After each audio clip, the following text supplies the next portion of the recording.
Ok, gente, vamos continuar então falando da teologia de Lutero. Bem rapidamente, tá? É claro que, como sempre, é tudo só um passar de olhos. Não tem como a gente se aprofundar em praticamente nada. Mas a gente sempre pode pegar elementos assim que chamam a atenção.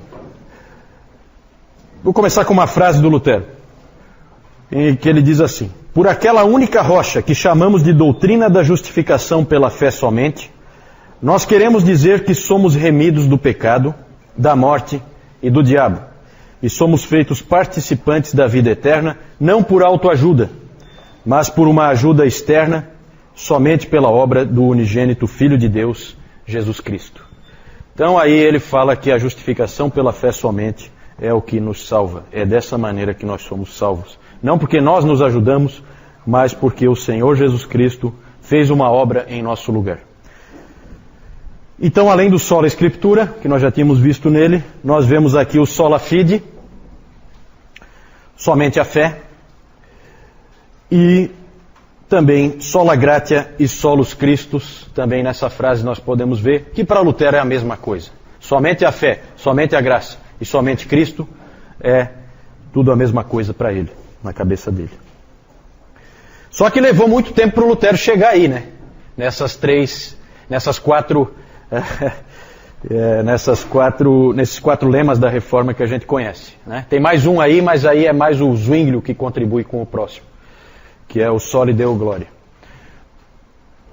Quem conhece um pouquinho da vida de Lutero sabe que o texto que importunou ele a vida inteira foi o texto de Romanos 1:17. Visto que a justiça de Deus se revela no Evangelho, de fé em fé, como está escrito, o justo viverá por fé.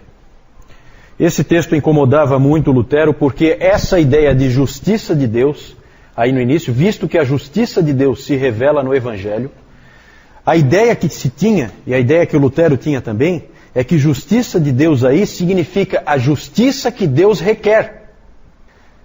E aí, se essa justiça que Deus requer está revelada no Evangelho, então o Lutero chegou à conclusão que o Evangelho é a própria lei, e que a lei é o Evangelho. E que boas novas que tem nisso. Nada de novo, certo? Porque se é a justiça que Deus requer de nós, e que está no Evangelho, então ela é uma outra forma de lei. Isso incomodava Lutero profundamente. Ele tinha crescido com a fé católica, que vocês viram naquele sistema sacramental, lá naquele texto, vocês viram como é que era a fé católica. Que ela dizia mais ou menos o seguinte: dê o melhor de si, faça o possível, faça o que você puder, dê o máximo que você puder, Deus faz a parte dele, você faz a sua. E a sua era o que a igreja mandava você fazer, basicamente, né? Lutero sentia que era impossível você cumprir a sua parte. E ele se perguntava sempre o quanto é o bastante. Ah, dê o máximo possível, mas o quanto é o máximo possível? O quanto que eu tenho que fazer para conquistar a salvação? Isso importunava ele. Ele teve várias crises em relação a isso aí. A primeira, famosa, foi quando ele caminhava, depois de uma das suas aulas de direito, ele estudava direito, ele caminhava pelo campo, e houve uma grande tempestade. E nessa grande tempestade ele achou que ia morrer, porque raios caíam, batiam nas árvores e tal. E ele achou que ele ia morrer. E aí ele prometeu para Santa Ana. Santa Ana era a protetora dos mineiros. E o pai dele era um mineiro, portanto era a santa da família. Ele prometeu para Santa Ana que se ela livrasse ele daquela tempestade, ele se tornaria um monge. E aí ela cumpriu a parte dela, assim dizendo, né? E ele cumpriu a dele, né? E aí ele tornou-se um monge. E um bom monge. Dos melhores. Ele realmente tentou ser o melhor que ele pudesse ser. Fazia tudo o que se esperava de um monge e muito mais. Ele tinha que, por exemplo, se confessar. Só que ele se confessava várias vezes por dia. E aí à noite ele lembrava de alguma coisa que ele não tinha confessado. E aí ele ia acordar o confessor dele, que era um outro monge, mais velho normalmente, para confessar aquele outro pecado que tinha vindo à mente dele. E a ponto do confessor dele se irritar tanto com ele, que chegou... é um fato pitoresco aí, né? O confessor dele chegou para ele e falou assim: Lutero, sai faz alguma coisa realmente ruim, como matar o teu pai, por exemplo, e aí você vem aqui e confessa. Senão vai dormir, rapaz.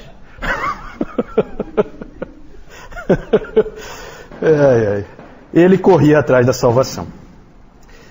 Outra crise que ele teve foi quando ele foi ordenado padre, finalmente, e ele teve que oficiar a sua primeira missa.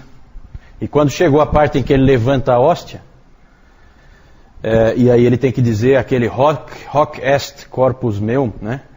Este é o meu corpo. Ele então teve um colapso. De tão nervoso que ele ficou, ele não conseguiu fazer. E ele teve não conseguiu levar para frente. Na verdade, Deus não era uma solução para ele, Deus era um problema. Ele via Deus como alguém terrível. Ele estava dentro daquele pensamento que o catolicismo tinha implantado em tanta gente. Tanto que ele chegou a dizer para um amigo dele: eu não amo a Deus, eu odeio a Deus. E aí ele se sentiu mais mal ainda, porque agora, além dele já ter essa situação, ele agora tinha acrescentado a blasfêmia em relação a todo o sentimento que ele já tinha. Então ele era um indivíduo atormentado enquanto monge. Ele tornou-se professor em Wittenberg em 1513, e de 1513 a 1517, que foi quando começou a reforma, ele já tinha ensinado nos livros de Salmos, Romanos, Gálatas e Hebreus. Vejam que é interessante como Deus usa, né? Porque esses 4 livros são livros que, se você parar para pensar, são livros peculiares aí, né? Para alguém que tem que chegar numa conclusão como Lutero chegou, de que a salvação é pela fé somente. Juntar esses 4 livros parece ser uma junção muito boa, né? E foi na providência de Deus que aconteceu. Enquanto ele estudava, ele já começou a receber alguma luz sobre o significado desse texto, Romanos 1,17. E aí houve a famosa experiência da torre, que era a torre onde ficava o quarto dele, o quarto de estudo dele, no mosteiro. Lá, Deus então revelou para ele que a justiça de Deus revelada no Evangelho não é a justiça que Deus requer, mas a justiça que Deus dá. Salvação não é uma obra, é um presente. Isso é transformador. Lutero diz o seguinte: ali eu senti que tinha nascido de novo e entrado no paraíso por portas escancaradas. Tanto quanto eu odiei a expressão justiça de Deus, eu agora a amava. Esse entendimento norteou depois toda a vida dele. A linguagem do catolicismo escolástico era: se fizeres isso, receberás aquilo. Agora era diferente. Por que recebeste isso, farás aquilo. Completamente o inverso. O historiador Kurt Aland disse: o mundo inteiro entrou em colapso por causa de uma descoberta exegética, por causa da interpretação certa de um texto bíblico. O ponto central de Lutero sempre foi a graça. Ele comparava a salvação, alguém buscando a salvação pelas obras, ele comparava com a terra seca. Ele dizia que encontrar a salvação fazendo obras é como a terra seca tentando produzir chuva. Chuva vem do céu. Terra seca não produz chuva. Outro aspecto interessante da teologia do Lutero, porque isso aí é o centro da teologia do Lutero. Tem outros aspectos, mas que a gente não tem tempo de tratar aqui. Outro aspecto muito interessante é a metodologia. O fundamento do Lutero é a graça.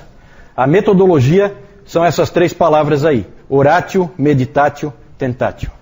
Como você faz teologia? Como você estuda a palavra? Ele dizia que sempre começa com a oração. Você ora antes, durante e depois de estudar a palavra de Deus. O meditatio é o estudo e a meditação no próprio texto das Escrituras. E o último, muito interessante, bem peculiar do Lutero, ele trouxe isso para dentro da teologia, que ele até fez uma crítica ao Tomás de Aquino, porque o Tomás de Aquino não tinha esse elemento, que é o tentatio, que poderíamos traduzir por teste, prova na vida. Ele dizia que tudo que nos acontece nos ensina a sermos melhores teólogos. Todas as experiências que a gente vive são para que nós nos tornemos melhores teólogos. Isso é o tentátil. É você viver, é você ser provado pelas agruras da vida, é você ficar doente, é um filho seu morrer, é um inimigo te atacar, é você ser humilhado, é você ser traído, é você passar por essas agruras da vida, passar pelas dúvidas, passar pelos momentos de depressão. Tudo isso aí faz o teólogo. Tudo isso aí faz o teólogo, era o que ele dizia. Oi? Pode. É difícil traduzir essa palavra tentátil, né? Em alemão é Anfechtung. Ele não tem uma tradução boa nem em português, nem em inglês. É uma palavra difícil de traduzir. Tentátil é tentação, né? Só que aí o sentido é outro, não é aquele sentido que nós temos de tentação, certo? Mas são essas experiências que você vive. Só para ilustrar, ele disse assim, ó: é vivendo, morrendo e até mesmo sendo condenado que alguém se torna um teólogo. Não é à toa que Davi era um teólogo tão extraordinário. Veja tudo o que ele passou. Ele sofreu tanto que pôde escrever os Salmos. Ele conheceu a Deus por causa da vida que ele teve. Veja que interessante, né? Para a gente parar para pensar. Deus, nas coisas que a gente passa, Deus está nos ensinando quem Ele é. Era assim que o Lutero via. Imagina a força que isso dá. Imagina como é importante para nós como cristãos lembrarmos disso aí. Porque isso é que dava força para esse soldado aí. Nós podemos aprender muito com o exemplo dele.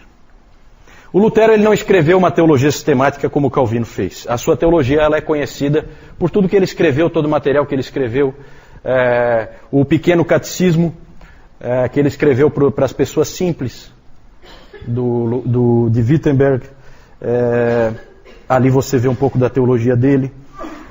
A Confissão de Augsburgo, que não foi ele que escreveu, mas que tinha muito da teologia dele também. Ela é de 1530. Quem escreveu foi o Philippe Melanchthon, grande amigo dele, grande parceiro, sucessor dele, era o Philippe Melanchthon.